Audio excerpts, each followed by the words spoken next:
Good morning students. हम पढ़ रहे हैं पौधों में परिवहन, ट्रांसपोर्टेशन इन प्लांट्स, जिसके अंतर्गत हमने पादप जल संबंध के बारे में पढ़ा। आज हम इसी क्रम में आगे पढ़ते हैं जल विभव या अंतःशक्ति, वाटर पोटेंशियल या और वाटर इनर पावर क्या होता है।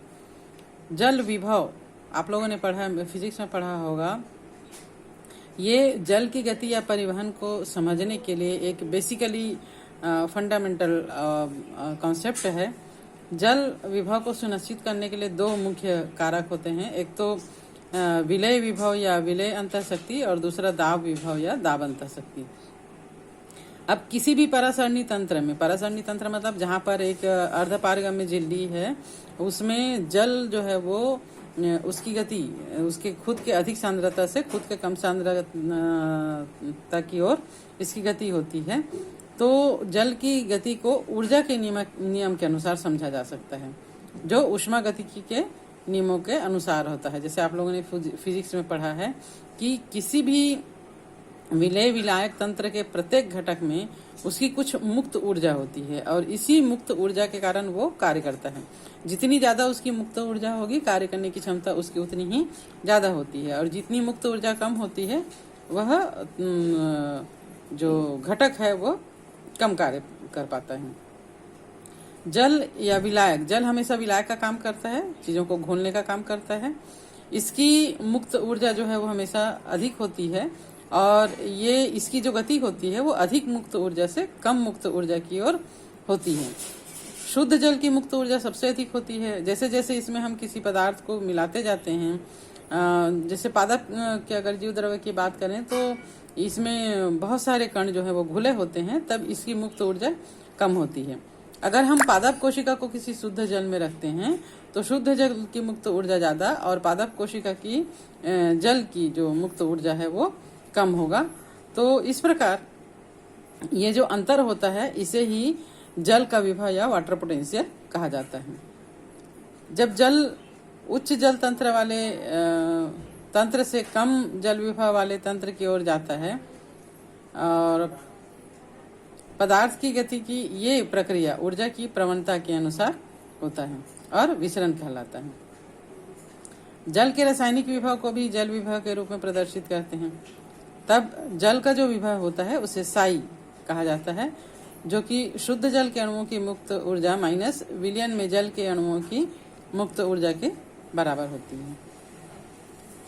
जल विभव की अवधारणा स्लेटियर और टाइलर ने 1960 में प्रतिपादित किया था और जल विभव को ग्रीक शब्द साई यहाँ पर दिया हुआ है ना, ये साई चिन्ह से दर्शाया जाता है।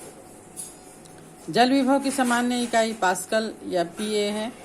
ऊष्मागत की शब्दावली से में परासरण दाब, ऑस्मोटिक प्रेशर, ओपी, परासरण विभव, ऑस्मोटिक पोटेंशियल साई एस के बराबर लेकिन हमेशा ऋणात्मक चिन्ह से प्रदर्शित किया जाता है।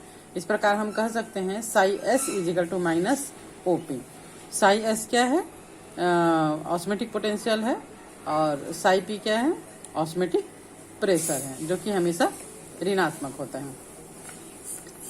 अतः इसके अनुसार परासरण विभव जल विभव की वह मात्रा है जो विलयन में विलय की उपस्थिति के कारण कम होता है, या विलय की उपस्थिति के कारण जल विभव में होने वाली कमी उस विलयन का परासरण विभव कहलाता है।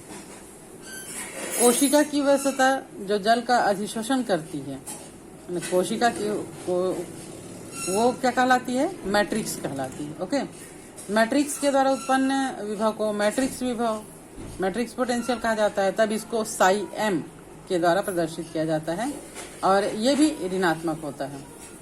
कोशिका के जल विभव को ये कम करता है।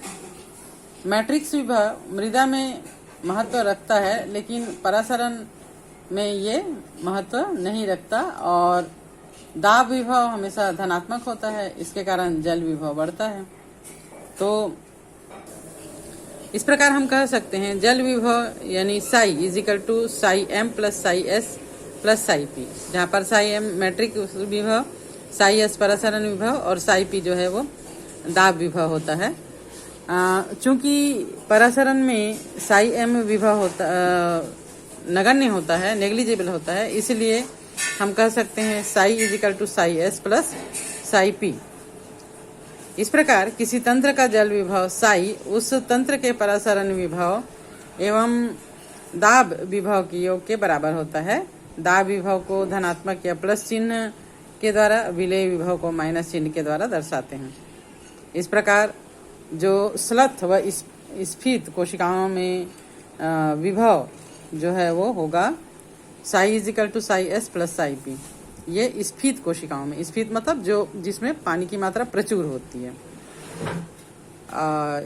Psi is equal to psi S ये स्लथ कोशिका में, मतलब जिसमें पानी की मात्रा कम होती है, इसमें होता है।